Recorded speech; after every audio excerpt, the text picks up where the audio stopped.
Hi, I'm Beverly Farr, and I write sweet, quirky romances.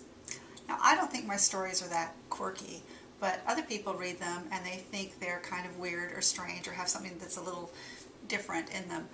For example, one of my stories has a heroine who is in a car accident and then after that cannot remember 3 weeks of her life, which can happen.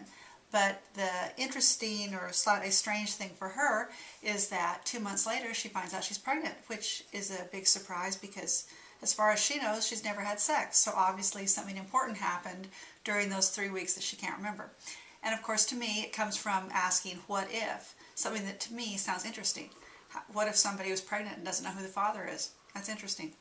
Anyway, with my stories being sweet, quirky romances, what you'll find is what sweet means to me. There are no F-bombs in my stories, and there are no explicit sex scenes. Now, of course, characters do sometimes talk about sex because it's part of the romantic development of the story. I think grown-ups do talk about that.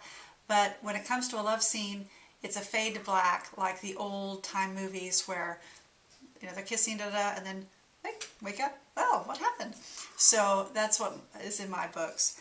And I like smart heroines who don't put up with really bad behavior from stupid, jerky guys.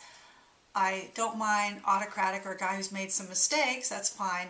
But if the guy, I really don't like stories where the guy has treated the heroine absolutely horribly through the whole book, and then at the end he says, oh, but I really loved you. At that point, a smart heroine would say, well, that's very nice, thank you, but your love really isn't very good, and I'm going to go find someone who treats me right.